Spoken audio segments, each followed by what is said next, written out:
Today we are going to look at how to write a history essay. This template will be the same that you will use throughout your years of studying and writing history essays. So there are a few key things we should always look out for. First, we need to look at what is the question actually requiring of us. To do this, we use the common question words such as what, who, when, where, why, and how. So let's take a look at our very first history question for our essay. Discuss the living and working conditions of factory workers during the Industrial Revolution. So first we ask the question, what? What are we discussing? We will be discussing living as well as working conditions. Next, we ask of who. In this question, the who are the factory workers. And lastly, we ask the question when. During which time period are we discussing? We are discussing things during the Industrial Revolution, which was roughly from 1750 until 1850. So this is the time period we will need to focus on. Now, before we start writing our essay, I do want to remind us about the Peel method. So this word, P-E-E-L, each letter stands for something that we must make sure to include when we are writing our essay. First, there is the point. What is the point, the topic, or the argument of this essay, and then of each paragraph within the essay? Next is the first E for evidence. These are your facts, the information that you have studied and learned that you will be using to make your argument. Next, the second E is explain. You need to explain how each of these facts, these evidence, are relevant to your argument, to the question. You need to explain why these facts are good or bad or how they support your argument. And lastly, you have the link, your line of argument. You need to connect each paragraph back to the question as well as your conclusion. It also needs to be connected back to your introduction and your question. So we must keep this in mind as we write our essay.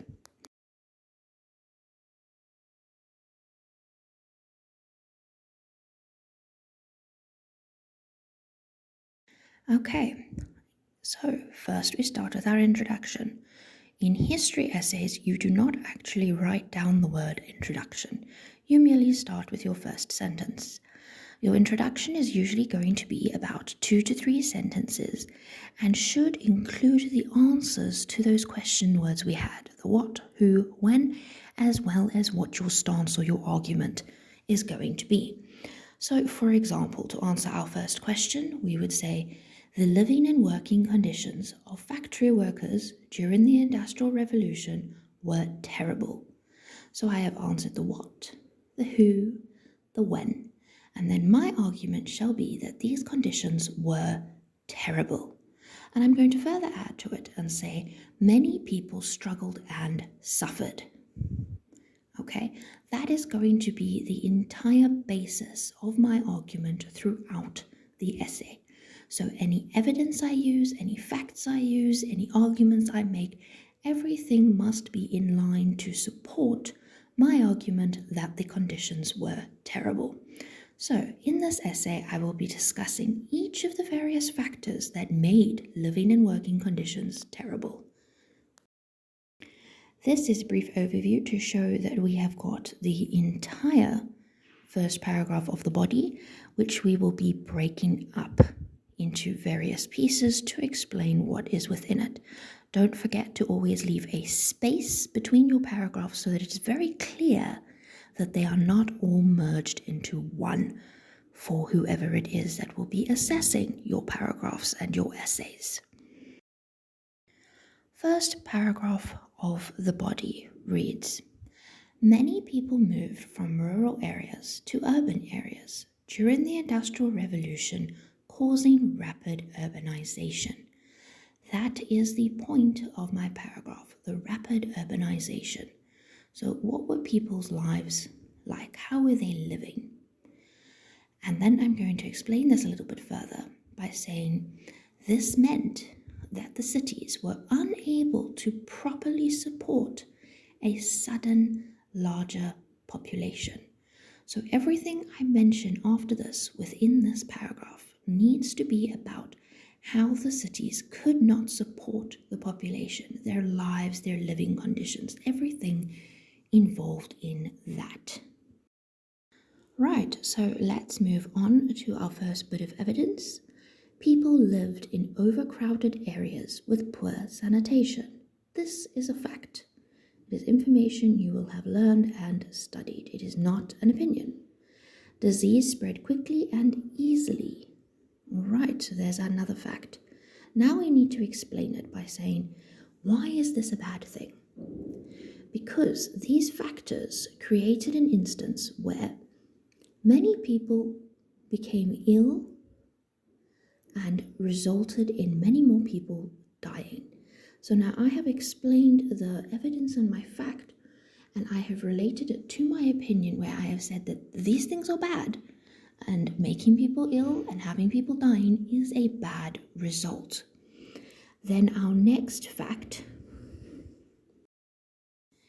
In addition to the lack of proper housing and poor sanitation, people earned very little. This is another fact that contributes towards living conditions. I explain it as this forced families to send their children to work as well. Alright, sending children to work is not considered a good condition. It's not considered a good way of life. Families spent little time together as everyone worked long hours. I am explaining this to show that this is a changing lifestyle that happened during the Industrial Revolution, and it was not considered a positive one. The next fact. Due to the poor wages, people also couldn't feed their families. I explain this by saying people, including children, often only had scraps of bread to eat or went to bed hungry. This is considered a bad condition where people suffered. Next, I explain the overall paragraph by saying, overall, the people living in the cities and working in factories, which relates back to our question of who, were malnourished, tired, had strained familial relationships, were prone to illness, and lived in close quarters, all which can be considered bad living conditions allowing for people to suffer. Then I related back to the question and my introduction, which is the link, by stating all these factors meant that the living conditions of factory workers during the Industrial Revolution were terrible. And that is the end of the first paragraph of the body.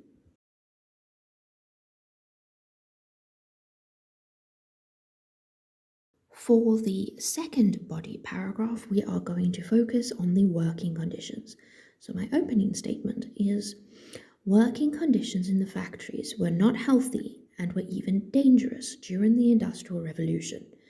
This will be the main topic of the paragraph, and it connects to my question in order to answer it. We start off by giving a fact of workers' rights did not exist at the start of the Industrial Revolution. Now, we ask ourselves, why is this a bad thing?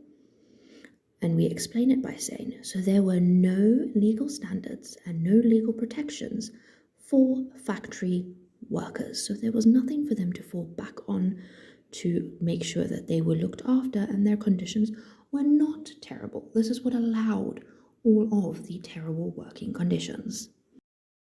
Connecting to that, we give the fact that there was no starting age for work, which, therefore, we're going to explain, which meant children as young as 5 could be workers in a factory.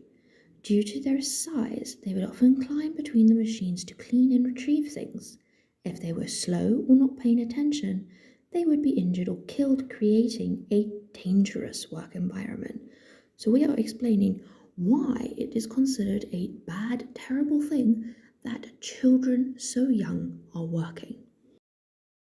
Our next fact is that factories were dusty and dirty, and in the case of cotton mills, there are also cotton fibers everywhere. This is a fact, a piece of evidence. And now we need to explain why this is bad. Many workers would breathe in the dust and cotton fibers, making them sick. Cotton lung became a common illness among factory workers. This is a problem. Next, we're going to look at our new fact.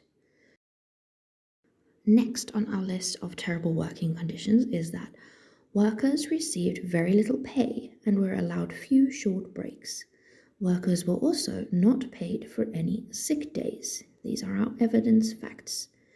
This left them in a constant cycle of poverty, unable to change their circumstances. Okay, so we are explaining why this is a problem.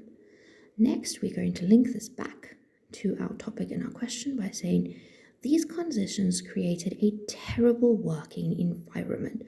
So we have once again explained why these factors are not good. And then in a very small paragraph at the end, just to round out our essay, we can say that despite protests and even riots, the overall working conditions only began to legally change around the 1830s with the creation of the Grand National Consolidated Trades Union. It is an extra fact, but it does round our essay out nicely. And lastly, we have our conclusion, where there will be absolutely no new information. We are basically just going to write one or two ending sentences that are going to connect back to our introduction and the question that we are meant to be discussing. Never add new facts and information to your conclusion paragraph. So we say, based on the factors discussed in this essay, the living and working conditions of factory workers during the Industrial Revolution were terrible. Thank you everyone for seeing through to the end of this video. I hope that this has helped give us clarity in our history writing endeavors. Please do not hesitate to go back, watch the video as many times as possible, and most important of all, practice. Practice your essay writing skills. This template, the way in which to write the essay, can be applied to any of your historical essay questions that you might have appear. Good luck and see you next time.